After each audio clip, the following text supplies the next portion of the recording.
the Raiders fired Mike Mayock.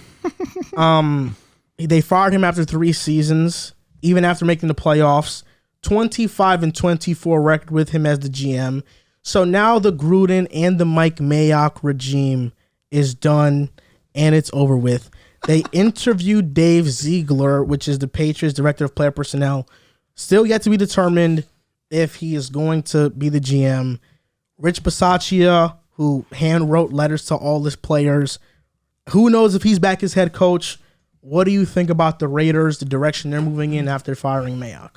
This is tough, truthfully, because the Raiders really came together once Gruden went out, or I would say these last 4 or 5 games, they really impressed me. I had been extremely down on the Raiders, and I don't know if that's my Broncos hate or my genuine analysis of the Raiders. I just felt at a certain point I was watching the Raiders game, and their defense just was not what they were these last couple of weeks. They really came together against the Colts. They put up a great performance. Against the Bengals, they put up a really solid performance. And against the Chargers, it was a slugfest without a doubt, a true division game. But ultimately, their offense, as good as their defense was, their offense came to play, and they put up points to beat the Chargers. And then to come in against the Bengals and give arguably top 2, top 3 hottest offenses in the NFL, they didn't stop them by any means, but they gave them some fits. Down the stretch, they had some big-time stops. They got to Joe Burrow. They definitely made him feel the pressure. It does not help that Joe Burrow has one of the worst offensive lines in the league, but they definitely got to the quarterback, and they definitely made Joe feel it. Do I think this was a good decision? This is hard. I lean more so yes, given the fact that his draft history, he hit on the 2019 draft to a degree. He got Cleveland Flair with the 4th overall pick was a bad choice, in my opinion. I don't think that would have been my choice by any means. Terrible. Wasn't Josh Allen, not the quarterback, the defensive end, available at that point in time? Yep. I feel like that would have been my route. No, yeah, Josh Allen. Yes, Josh Allen. I was going to say Ann Quinnen, but he was the 3rd pick. So then they took Josh Jacobs in the 1st round, but late 1st round. Josh Jacobs was, to a degree, one of the main reasons why the Raiders had so much success against the Bengals on offense. Josh Jacobs was flat out awesome. I'm very happy with that pick. Me and you, we kind of debated, is he a top 10 back? He's not a top 10 back, but he's just outside. He has that explosive ability. He has both the ability to catch the ball and run the ball, both at high levels. I really like his game. It's just a matter of if he can stay healthy or not. Then you bring in Jonathan Abram. Jonathan Abram's a good ball player. I just feel like he's too risky with the way his play style is too risky for my liking. It's been underwhelming. Max Crosby was a late pick for them. Was he a 3rd round pick? 4th, I think. 4th or 3rd. Yeah. Either way you shake it. A Pro Bowl player, amazing talent at the edge rush position. Yeah. He was Crosby a great pickup for them. And you have Hunter Renfrow in this draft also. He was their best wide receiver this year. And then you just look at his 2020 draft, and I feel like that's the one that really stands out for me. Henry Ruggs. It's very unfortunate what happened with that situation. Who knows what Ruggs could have been. He'll never play football again. He'll never play football for the Raiders at the very minimum. I doubt we ever see him in the NFL. Damon Arnett, not a good pick by any means. Lynn Bowden, not a good pick by any means. Brian Edwards, if I'm looking at these 4... He's an average pick. He's very average. He's a guy. And then you draft Alex Leatherwood in the 1st round this year. He hasn't been good. I wasn't... No, he's been awful this year. Yeah, he was really bad, especially against the Bengals. He got moved from his natural position to guard because he was that awful, and he was awful at guard. And you took him very early. I thought Leatherwood was a late 1st round at best. And Christian Darrisaw should have been the pick there. Correct, for sure. And you bring in Trayvon Moran, which definitely helps that safety position. But other than that, you really didn't have any true studs. I mean, you had Nate Hobbs, who was a starter, and he has a little bit of potential, but we'll see how that shakes up. A late round pick, you definitely will take it. And then free agency signings. Who had he brought in that really was a difference maker for them? He went out and made that AB trade. That's unfortunate the way that it shook out. And again, we spoke about it on our Zoom podcast that trade ended up being Deontay Johnson. Now imagine Deontay Johnson on this offense. That'd be pretty great. You bring in this offseason Kenyon Drake, to have some depth in that running back room. A lot of money too. How much was that contract? It was like... It might have been like $10 million a year. I'm looking at it now. I'm sorry. 2 years, $11 million contract. Now, I understand Kenyon Drake was solid with Arizona for a year, and it was like 4 games down the stretch. But even that last season, he wasn't anything to really boast about. Yeah. And then this year, you bring him in to kind of take away touches from Josh Jacobs, given the fact that Josh Jacobs is injury prone to a degree. I remember there was one point in the season where his injury tag was everything, and that did make me laugh. However, Josh Jacobs has the talent to be the guy. He showed it down the stretch, and it got to a point where Kenyon Drake was really irrelevant. And another great signing by him was Yannick Ngakoue. That was a really good signing for them. He was really solid for them this year, and it's just unfortunate that nothing else really worked out for him. You brought in John Brown. He really didn't do anything for them. Brought back Carl Joseph. He was okay. I just don't think that he did enough for me to say he should be their long-term GM, but he definitely had some decent picks for the Raiders that at least made them a playoff team this year. Yeah, I mean, the reason he got fired because he was John Gruden's guy. Gruden picked him at the end of the 2018 season to say, this is the GM I want, and there's been reports back and forth was it Mayock making the final decision on picks? Was it John Gruden? It was John. He had the final decision on picks. The owner, Davis. Al Davis. Or Mike, not Al. No, it's not Al Davis. It's his son. Yeah, search the name of please. I want to say it's Mike. But he said that the decision-making was 51-49. Gruden had final say on every decision. Yeah, okay. Regardless how you want to do it. Mark Davis. Yeah, and he's 51-49. Yeah, like at that point, like what's the point? Like you guys are doing this together. I guess if Gruden wants to have the final say, I mean, he's the coach, but Gruden's a very outlier coach who got this 10-year contract that we really don't see at all. But no, Drew hit it on the head. I mean, at the end of the day, you're gonna get the blame or the praise depending on how you hit on these draft picks. And he didn't really hit on many. You got Max Crosby in round 4, Hunter Renfrow in round 5, and those are really your two standouts. And they're really good players, don't get me wrong. But when you had 13 picks in the top 100, and you have 2 for-sure starters. It's Josh Jacobs and Trayvon Moran. Those are your only 2. You have 13 picks in the top 100. I need a little bit more than that. Trayvon Merrick. And even still, Josh Jacobs is a really good running back, but I think he's replaceable. I don't think he's someone that is a once in a generation or someone that, a team's going out and like, oh, we'll go and trade a first round pick for Josh Jacobs. So I don't think he just didn't make enough difference-making picks at the position. He gave out some bad contracts, like Trent Brown he gave big money to, trade him the next year. Rodney Hudson gave big money to, trade him the next year. And even though Kenyon Drake had his moments, I still think he was overpaid, and Ngakoue had his moments too. And even if you look at that 2020 draft with Henry Ruggs, I know he's super fast, and the Raiders have been known for always wanting their fast players. I forgot the receiver. It just slipped my mind.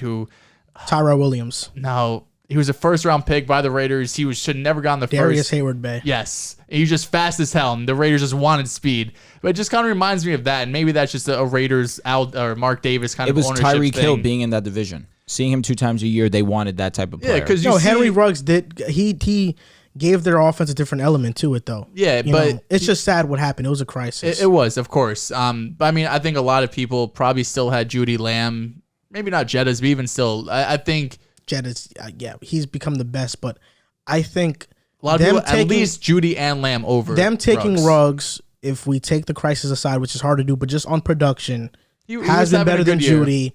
Lamb, like if you put Ruggs on Dallas, I mean, was he better than Judy? I think he's better than Judy. I was gonna say he was better than Judy. No, but I'm saying numbers wise. No, his rookie season, Henry Ruggs didn't live up to the hype. Didn't do anything. But this year he was on pace for 1,000 yards. Was he? Yeah. He was on pace for 1,000. So at the end of the day, like I said, Mayock, he just didn't make enough difference-making picks or moves. They did get better, each season, but at the end of the day, it's because he was John Gruden's guy. Mark Davis wants to bring in his own guy, probably bring in a new coach too, I would imagine, if you're also hiring a new GM. So it doesn't surprise me to see him go. I mean, I agree with what you guys said. I think he's missed on too many early round picks. That's really what it's about. Missing on that many first round picks, he's basically missed on every single first round pick. John Gruden and Mike Mayock. 2019, they had 2 first round picks. They drafted Josh Jacobs and Jonathan Abram. Josh Jacobs, I'm okay with the pick.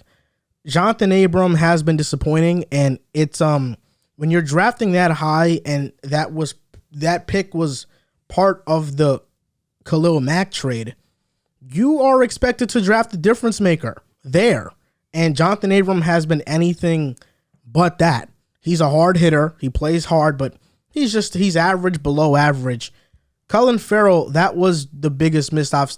He's one of the biggest busts that we've seen in a while. Like he is. That's just what he is. It's just the bottom line. He was a healthy scratch, I'm pretty sure, opening day this year. Especially having so many options at that pick. You could have went with Josh Allen. I believe there were other picks as well around that area. I just want to look back to it. There was a ton, I'm sure. I mean, Clelin Ferrell has 8 sacks in 3 years. He's a special teams rotational guy at this point. Just about anybody who could have taken at 4 is going to be better than him. Clem Farrell. I mean, look, Clelin Ferrell, he was drafted over Devin White, Josh Allen, TJ Hawkinson. Even Ed Oliver would have been a better pick. Devin Bush, Jonah Williams, Rashawn Gary, Christian Wilkins, Brian Burns, Dexter Lawrence, Jeffrey Simmons. I mean, obviously, it's hard to really judge this in hindsight, but they had 3 first-round picks in 2019, and they drafted Farrell, Jacobs, and Abram. Jacobs is the only one that hit, and you just had to really draft. Yes, Jacobs hit, bro. No, I'm saying Abram's not bad. He's not bad. He's not good. But first-round pick worthy, come on. I agree. I agree. So I think this was the correct move. Yep. I just think that the Raiders are... This year, they had a Cinderella story. I think next year they're going to be back to being dysfunctional again and not making the playoffs for years to come. Still dysfunctional. Unless they get John Harbaugh. I think Jim. Unless they get Jim Harbaugh, I think Jim Harbaugh can bring stability to the Raiders organization. Does he want to go to the Raiders? I'm not sure. There are reports linked to him maybe taking the job. He's the favorite to take the job right now. He's the favorite to be hired. I don't think it happens. I think Jim Harbaugh... He went to the 49ers. They were abysmal. Alex Smith was labeled a bust. He turned Alex Smith's career around. They made an NFC championship, then the Super Bowl the very next year. I mean, Jim Harbaugh has had success in the NFL. I trust him as a coach. I would love him with the Raiders, but who knows if he's going to go there. Do you guys think? Sorry, what were you going to say? I'd love him to the Broncos. Oh, you're going to be devastated if he goes to the Raiders. You're getting Dan Quinn. Can we not manifest that? That'd be bad. Let's manifest. There's no way you could fire Fangio and hire another defensive coach because Fangio is a phenomenal defensive coach. It's hard to get better than him. It's either we get Nathaniel or we get Flores. I wouldn't mind Quinn. Dable? Bills. Yeah, I wouldn't mind that either. Yeah. There's been rumors that him and the Bills assistant GM are both going to go to the Giants. That'd be pretty cool. Very. Yeah. If they get Russell Wilson, maybe. Well, they could. As long as Pete Carroll stays, bro, Russ really might leave. Yeah. What I was going to say is, what do you think happens with Derek Carr this offseason? Do you think Derek Carr gets moved? He's been rumored in trades. I think if they do, they're the dumbest franchise ever. Unless Derek Carr asks to be traded like a Stafford situation, you don't trade him. I agree. He's the only thing going for the Raiders right now outside of that pass rush, honestly. Yeah. Like, Derek Carr is he's the pillar for that team. And he's a top 10 level quarterback. Like, trading him or letting him go is just flat out ridiculous. What he did this year is insane. Being able to get through your head coach and your number one, receiving threat and just we'll still go to the playoffs. That's and something losing that half your O-line before the season started also. Just made things Derek work. Carr losing Darren Waller for is 5 a great weeks. Quarterback. Yeah. So turning Hunter Renfrow into a wide receiver 1. Yeah, that was ridiculous. That's crazy. So you're on my side again that he made Hunter Renfrow? Because last week you guys said no. No, I said it's a little bit of 50-50. I never said he made Hunter Renfrow. I think that's ridiculous. Well, you just said yeah to him. No, I said that's ridiculous. Oh, okay. I was just saying, y'all love to not pick sides. Whoa, me? I'm the king of picking sides. And you saying that last week really... Hunter Renfrow's good. No, he's good. It really made me disgusted in what you said. Me? Yes. What did I say? Because to say that Derek Carr made Hunter Renfrow that number one option when versus the Chargers, they were literally double teaming him. I don't think 17 yards. I don't think they were double teaming him. They were giving him Devontae Adams because who are you supposed to cover? Darren Waller played. First game back, he didn't do anything. Oh, come on, bro. Like, he played, though. He had 2 catches. When a defense is giving you that respect, it's because you're a great player on your own, good. Not just because Derek Carr is your quarterback. Derek Carr is also mad good. Yeah, I know he's good. That's what I'm saying. Why are you looking at me? He's the one that said that Derek Carr made him. Like, what? That's what I'm confused. You're the one that said it. No, I said it as hell. No, bro. I said it as hell. Last week, Drew said it. No, bro, I'm telling you, I said it. Drew said it was like 50-50. No. Bro, was it you that said it? I said it. No, I don't remember it that way. Disgusted. That's why I was like, why is he going for Drew? Like, what the? No. I was like, if you want to go for it, bro. But no, because I vividly remember Drew on Zoom last week during the preview saying the fact that Derek Carr has made Hunter Renfrow. Oh, no, that was me as hell. I don't know if that was you. Was that you? Bro, 1000% it was me. Yeah, He's I'm saying it's disgusted him. in what you said, bro. All right, there we go. That really disgusted me. There we go. I almost vomited in my mouth, bro. Again. Again, yeah. And you saw the comments. They was on you about that. Yeah, they were. I just think I look at it as Derek Carr is a borderline top 10 quarterback, and Hunter Renfrow is like, what? Mate, he's not even a top 20 receiver. He's like 25. So did Dak make Cole Beasley? Dak? Yeah, I mean, Renfrow is better than Cole Beasley. I know. Did Dak make him? No, I mean, but I think Hunter Renfrow is better than Cole Beasley ever was. So Easily. Yeah. I know. So why are you saying that Derek Carr made Renfrow a viable option? I'm confused by the question. This Cole Beasley thing threw me off. I understand. You understand what I'm saying? A little bit. He's trying to say that are you going to say that Dak Prescott made Cole Beasley what he is? What was Cole Beasley's best year in Dallas? 800 yards. He was all right. He's Hunter a great Renfrow put up option, a rack, though. didn't I mean, he? he was a great security blanket. He Then was. he had 1,000 yards in Buffalo the very next year.